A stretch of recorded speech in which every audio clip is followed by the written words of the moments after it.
on behalf of the applicant. My Hey, name new is Judgement. problems. New problems in South Africa, I tell you. Today, the constitutional. Anyways, guys, how are you doing this day? I know I'm a lot today. I know I'm a lot. But hello, everybody, the honorable members of the clan. Guys, I have read the Constitution. I have been hearing the Constitution, the Constitution, the Constitution. Then one day I was like, okay, let's understand this guiding document. What is it all about? I read it, and I'm going to be honest with you, like completely honest with you. Very progressive constitution. It is something that I fell in love with. I'm being honest with you. You can go to town in criticizing me all you want. At the end of the day, it is how I felt. And yes, I also saw a lot of flaws and loopholes that can be used against us by unscrupulous people in the country and outside the country. And of course, it's happening. But if you look at South Africa from 1994, probably all the way to about 2007, our constitution, and none of us in South Africa was paying attention to the constitution. We knew it existed and we knew there are laws that we need to abide by. Yes, there were other debates that were also going on in the early 2000s. Remember Yizo? That, yeah, what I'm being accused of by the Red Ants. You remember that debate and the religious community? Little did they know that others were going to apply for the Marriage Act to be declared unconstitutional by the Constitutional Court. Hence, I think in October or November of 2006, gay marriage was allowed. How you doing?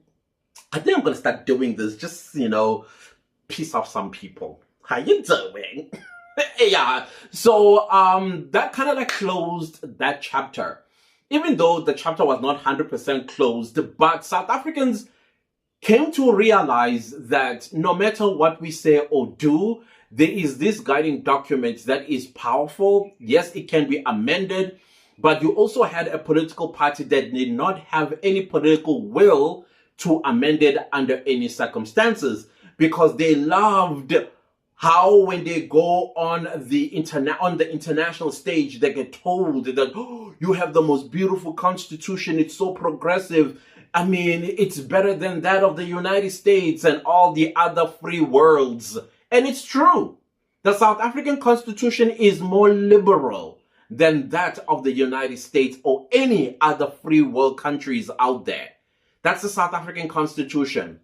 And probably one of the reasons why many Europeans, many other people from first world countries come to South Africa, because of the Constitution and what it provides for them. We are the only African country on the continent in practice that actually allows people to be themselves. Whatever self that you are, we say, we might look at it and say, I don't know, this is wrong. But we mind our business at the end of the day. Do you boo type of situation.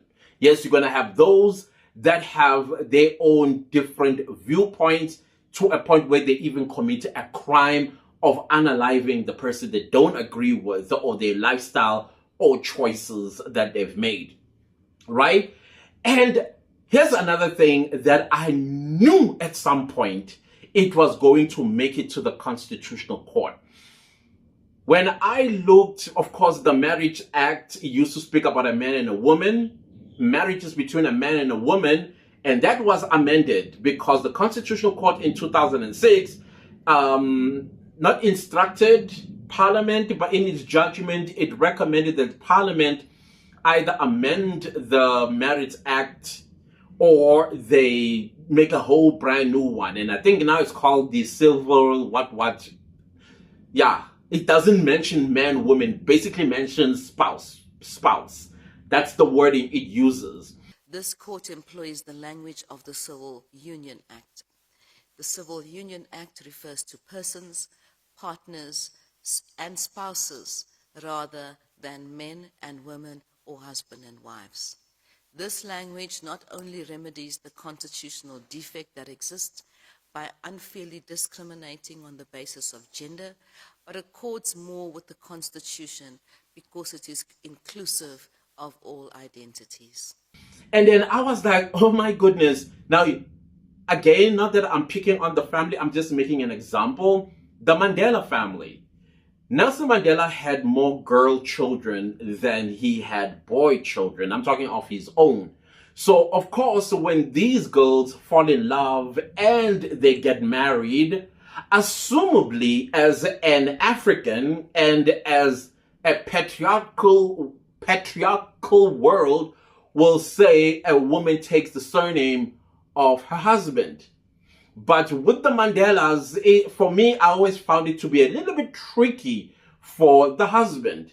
Because, of course, the Mandela girl, Mandela's daughter, doesn't want to lose the Mandela surname. That Mandela surname comes with benefits. It comes with privilege. It comes with financial gains. And now you are suddenly Dumakude, Njani, and even if it's hyphenated, or Dumakude Mandela or Mandela Duma, no, it has to be Mandela. But now, how does the husband feel, especially if the husband is a traditionalist who wants his surname to be shared with his wife and down to the children? And then comes the offspring. The children themselves, whose surname do they take? Because, of course, it makes business sense that the children be Mandela rather than Dumagute. Even if you're hyphenated, there's some mudding in it where somebody on the other side of the world will actually do a second take. You have the Mandela surname. Are you related to the Mandelas? Versus you are Mandela. Oh, you are the Mandela. You know, already there's privileges. There's all this stuff that is going on that you don't have to explain yourself about, right? So I knew at some point somebody somewhere that is not a Mandela who believes either in feminism or some kind of circumstance where the husband maybe comes from a family of unalivers, like serial murderers type of situation, and he wants to distance himself from that surname, so he gets married and says, but I want to take my wife's surname type of situation. So he distances himself from a surname, like Farvoot and stuff like that, you know? I know they are, but they're not, you get what I'm trying to say, type of situation. So I knew at some point this was going to come, and I knew whoever would launch that application, they were going to win because of the 2006 Marriage Act, which now does not talk of gender, man, women. It just says spouse. So that opens, of course, interpretation that a man can actually take the surname of his wife, or vice versa, whichever way that they want to do it. Now, here's the problem we have, fellow South Africans. Right now, we are having, you know where I'm going with this, especially the Nigerians. They are probably tripping over themselves and flooding the Home Affairs booking so that they go out there and change their Abogiaye to probably a Dumagute. Hey, bo Dumagute Shange bo Nyawo. I'm just saying, please don't. Ninga sense kanjalo. So they're tripping over and they want to get rid of their Nigerian surnames and take their South African wife surnames. But this is what I would like to say to the Home Affairs. Home Affairs, you made this mess. You created this mess. Fix it. I understand we are going digital. We are going biometric. We are going modernity. And I like that because it's going to spit out a lot of people that purport to be South Africans when they are not. And yes, we will help you to identify those that live, that we know both their grandparents, great-grandparents, their parents, that they are South Africans, they've been our neighbors, and the child that is born was born at home but not in the hospital and did not get the proper papers like a birth certificate and things like that. They exist, they live in our communities, we know them. All right? But here it comes, our African brothers and sisters. Yeah, the ones that unalive their nephews and nieces. They are going to come and change their surnames because they are married to South African women. The first thing that you need to do is check, when did you arrive in South Africa? When did your visitor's visa was due to expire? And when did you get married after the visa expired?